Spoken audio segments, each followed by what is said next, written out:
Some drivers think they can outpace the law. For a moment, it almost looks possible. But speed turns reckless, and control slips away as police close in with calculated moves. What follows isn't luck. It's impact, force, and consequences hitting all at once, captured frame by frame on Crime Cam USA.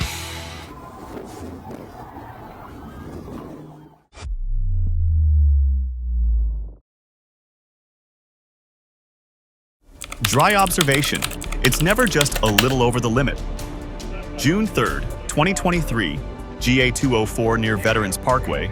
Radar tags a gray Challenger at 88, and before the trooper even merges, the driver floors it. The car rockets eastbound, then 134 flashes on the screen. He slices through traffic on Abercorn, kills his headlights to vanish, and blows red lights at Mercy, Largo, Deerfield, each intersection a coin flip. The entire roadway seems to hesitate for a split second as he darts through. Onto Truman Parkway he goes, pushing near 140, brake-checking the unit behind him like that's a strategy.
It isn't.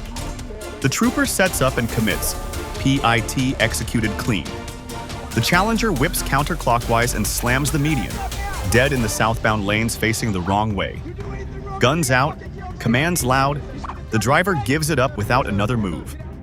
In the car, the smell of marijuana, bloodshot eyes, no license, and a refusal for a blood test. His explanation?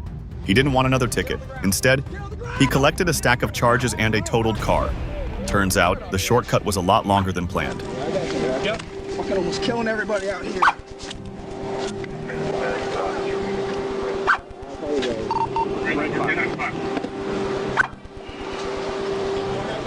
clean. That's it. I just ran. That's it. I don't have to.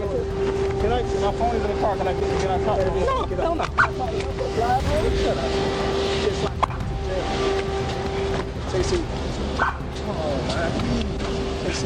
March 3rd, 2021, I-675 southbound near Double Bridge Road.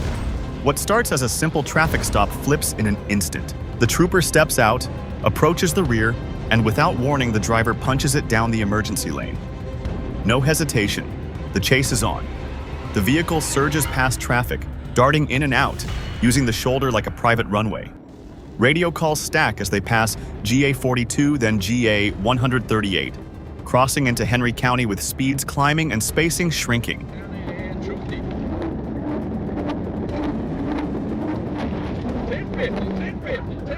Got one overturned and bad rake, interstate shut down.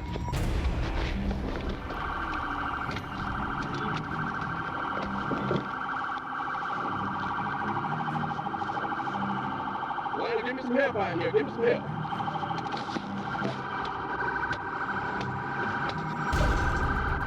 Then it unravels. Re-entering packed lanes over the I-75 overpass, the driver clips multiple vehicles. One flips, chaos erupts, and his car slams into the concrete barrier. End of the road. Officers move in, weapons up, controlling the scene as the suspect shows his hands through the sunroof. Window gets breached, door opens, cuffs go on. Later, the real picture comes together. Multiple warrants, parole violation, forgery, medical check, then jail. Turns out, the tint wasn't the real problem. It just exposed everything else.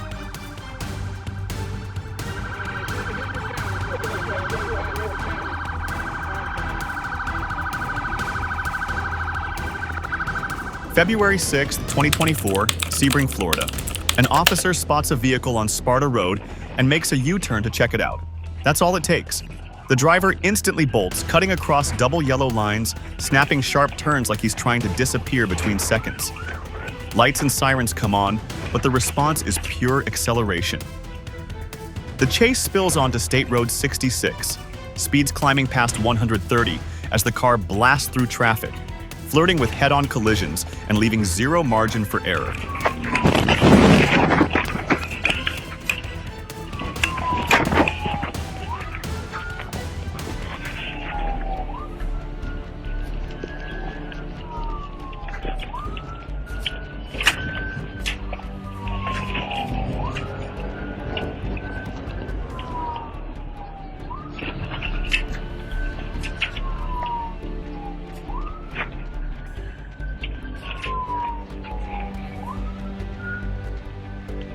Westbound, speeds 40 miles an hour. He's barely able to control vehicles on those DAV.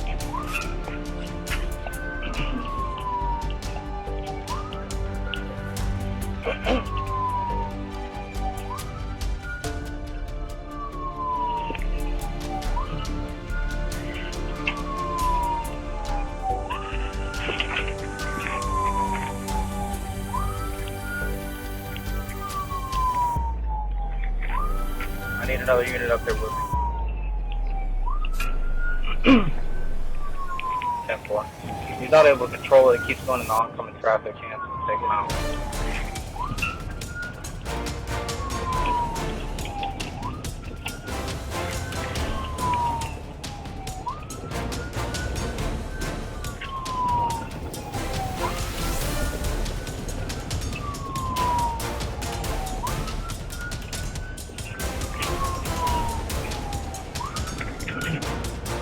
At Skipper Road, control finally slips, but not the intent. The driver stops, then suddenly lunges straight into a patrol car. Airbags detonating as a deputy is injured on impact. Now it's a weapon. The suspect keeps moving, but the trooper answers with force. Two decisive ramming maneuvers spin and cripple the vehicle. End of the road. The driver drops prone behind the car, still refusing commands until officers secure him. No license, multiple charges, and one very clear takeaway. When a car becomes your weapon, the response won't stay gentle for long. Be advised, vehicle just fled. White Nissan Murano, heading toward GA 204. The call comes in, and within moments, troopers spot the SUV re-entering the roadway after cutting through a residential yard like it's an escape route. Lights and sirens go on, but the driver doesn't hesitate. She accelerates, flips direction with a sudden U-turn, and charges back the other way. Traffic tightens. Cars try to yield. At one point, she nearly clips a vehicle pulling aside, missing it by inches. Ahead lies the I-95 corridor, busy lanes, foot traffic nearby, and the risk is building fast. With no room for spike strips and no units to box her in, troopers make the call. End it now.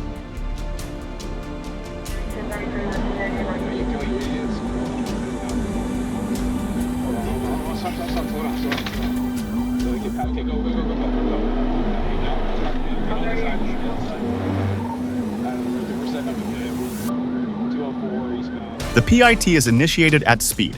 Contact is made, but instead of a clean spin, the SUV breaks loose, fishtails, and slams into the concrete median. Then it rolls, multiple times.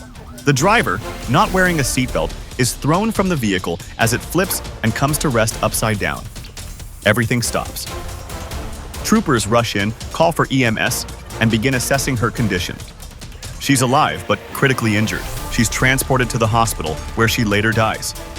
It's a stark, unforgiving ending, one where a chain of decisions closes in fast, and there's no way to undo the final moment. April 6th, just before 5 a.m. in Reseda, LAPD officers roll up on a gray Lamborghini Huracan sitting still at Sherman Way. And Reseda Boulevard, the driver slumped behind the wheel.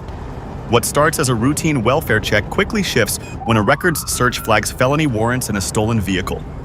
Officers ask him to step out, he refuses. Then, without warning, the engine roars to life and the Lamborghini launches into the empty streets. 2827 Southwest Denver, Mexico 37.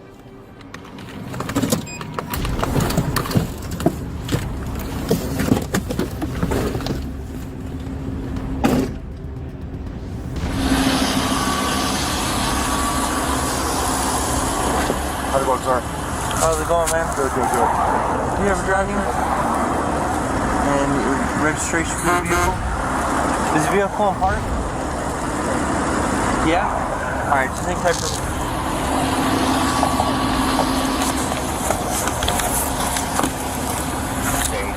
The unit. 100, 1 west of Yolanda, what's the next one? You might get it. STC on Sherman Way. Went on the... Seconds later, it's chaos at over 100 miles per hour on city roads. The car darts forward, but control disappears just as fast, slamming into a center median and trees near Vinalden Avenue. The impact is catastrophic. The Lamborghini tears apart, debris scattering across the roadway, nearby cars damaged like collateral. Officers arrive to find wreckage still smoking, and the driver ejected hundreds of feet away. He's pronounced dead on scene. In the end, the speed wasn't the escape, it was the outcome. I can't tell, dude.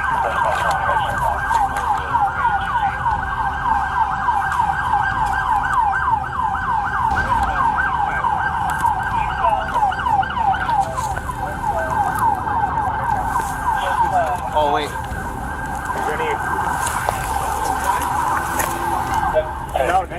No, I can't tell, but this is the other half of the car.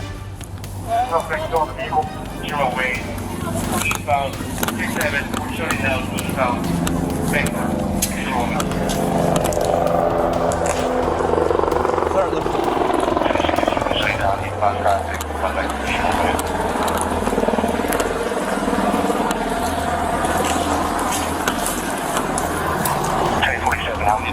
See anyone run? Did you see anyone run? 83 negative, he wasn't inside the vehicle. Hey, I need you there. Stay over there. No.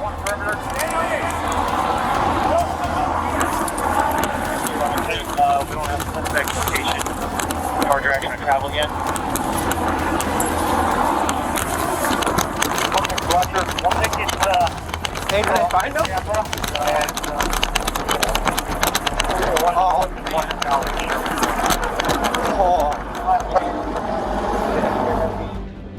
Rain, traffic, and a suspect who won't lift. What could go wrong? June 8th, just after 4 p.m., a black BMW tears southbound on I-185 in Georgia, already running from deputies. Troopers set up ahead as stop sticks fail to slow it down. By the time units merge in near mile marker 14, the BMW is pushing past 110, weaving through cars as rain intensifies, water spraying across windshields and shrinking visibility to seconds. Every move feels one step from disaster, and still, the driver keeps pressing, dodging early PIT attempts and forcing officers to wait for the right opening.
That opening comes, and barely.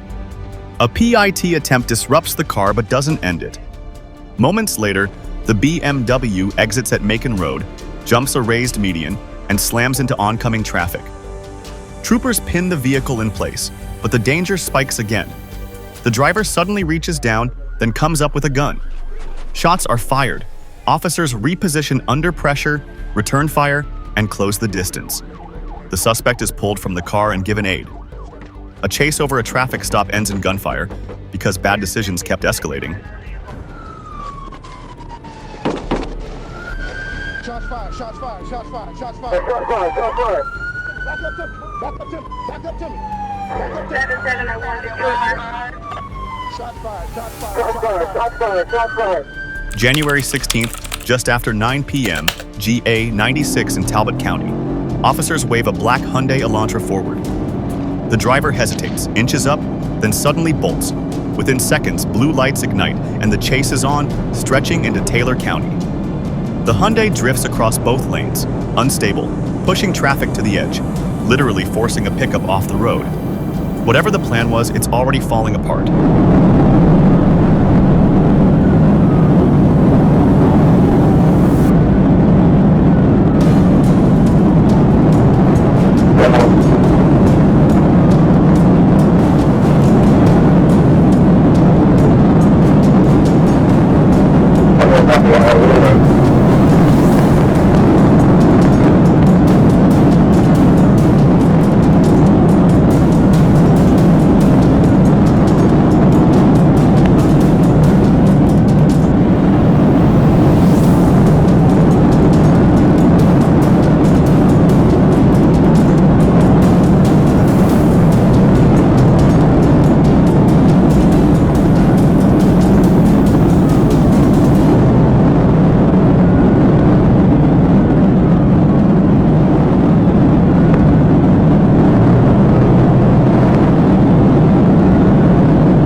On a clear straightaway near mile marker 2, the first PIT is executed. Clean hit, but not enough. The car spins, recovers, and keeps going. That window slams shut moments later when a second PIT connects near mile marker 3. This time, the vehicle rotates hard and gets pinned into the median, ending the pursuit. Guns drawn, commands shouted. The driver finally complies. No license, no insurance, and under the influence. In the end, the stop she tried to avoid turned into a much bigger problem. Don't put your hands down.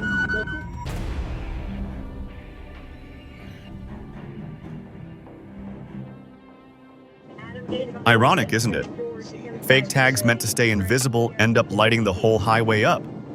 Byron Brown, 32, gets spotted on I-30, and at first it looks like he might comply. He exits, rolls up to a red light, then suddenly blasts through it, then another, diving back onto the interstate like he's resetting the situation. Speeds climb fast, 120, then higher. Cars scatter as the BMW darts past with inches to spare.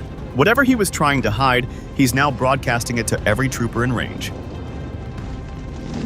25 and 37.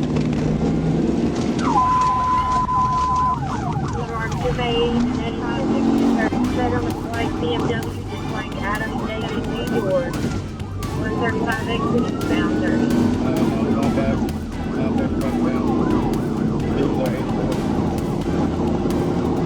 Simple right place down, 135. Like that.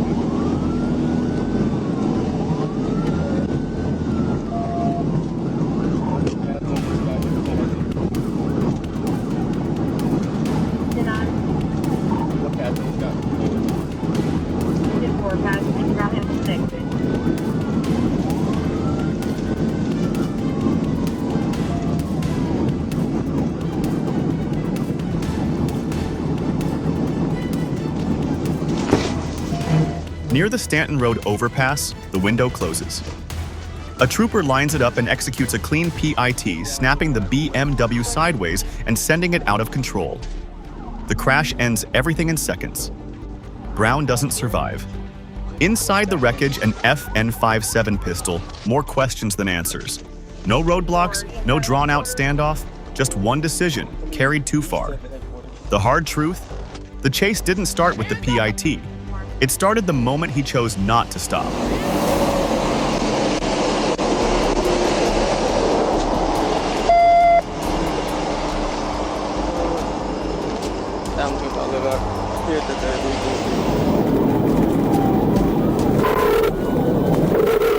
December 30th, 2025, and what should have been a quick recovery turns volatile fast.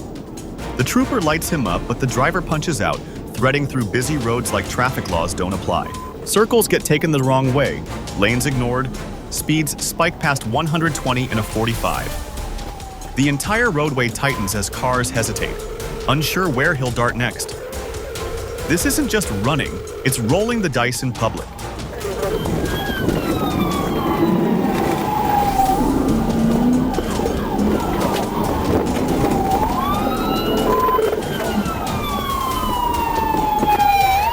Troopers line it up and go to work.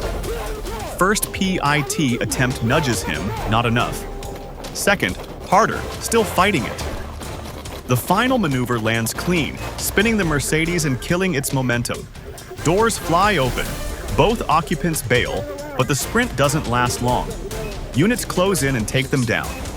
Inside the car, drugs, ammo, stolen guns, more problems than horsepower could outrun. With a New York warrant waiting, Roberts' shortcut just turned into a very long road. April 25th, 2024, State Road 52 in Pasco County. A white Nissan Altima blows by at triple digits in a 45. The unmarked unit lights it up, but the response is a red light violation and a hard push westbound. Then a sudden U-turn, straight onto the Suncoast Parkway, where speeds climb past 115. The car slices through traffic, using shoulders and medians like extra lanes, then jumps off at Ridge Road, looping back in erratic U-turns before re-entering the highway like it's resetting the chase.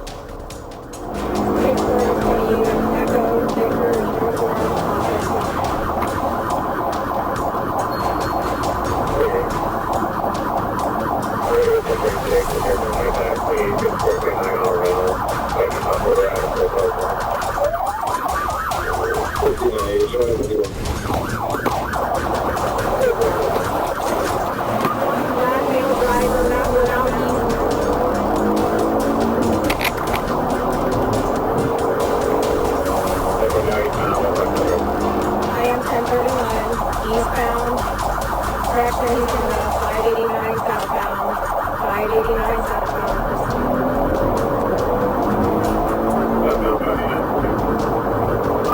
Try getting another unit.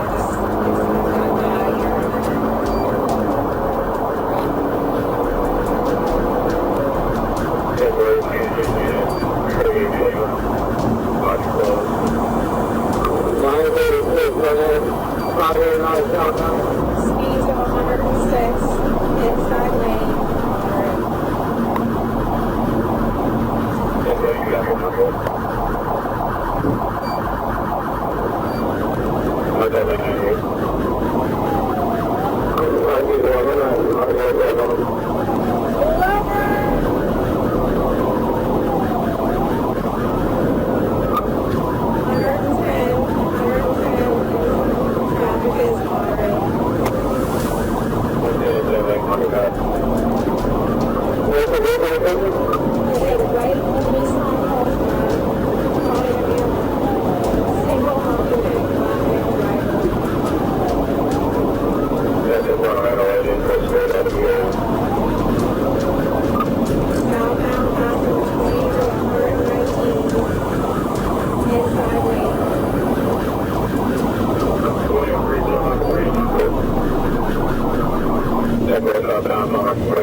It doesn't reset anything. Control slips near the SR-54 ramp. The Altima spins, then charges the wrong way up an entrance ramp, straight toward oncoming traffic. That's the line. A trooper steps in with a decisive PIT, followed by a second contact to shut it down. The driver tries to bail, then fights, kicking, biting, refusing commands, until officers force the cuffs on. Inside the car, cocaine, fentanyl, suspended license, felony probation already in play. Turns out, the only thing faster than that Altima was the list of charges catching up.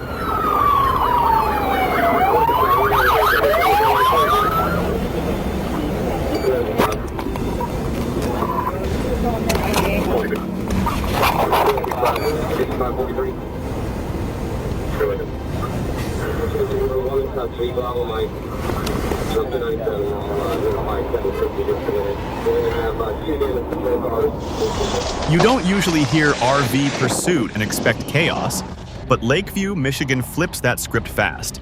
It starts near M91 and M46, where troopers spot a motorhome blowing past 9 stopped cars and running a red light like it weighs nothing. They try to light it up, no response. The driver, an older woman, locks eyes with troopers and keeps going. For safety, they hang back, tracking it west, then south, waiting for a clean opportunity. Stop sticks go down at M82, but the RV swerves across lanes, nearly clips a cruiser, takes a flat, and just keeps rolling. 6466. Anyone on the north end of Kent? Hey, Rockford units on the north end of.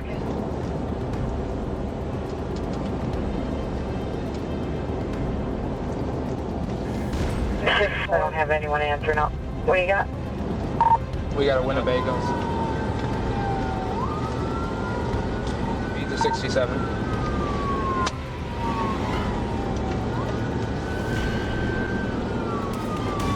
No, 1406.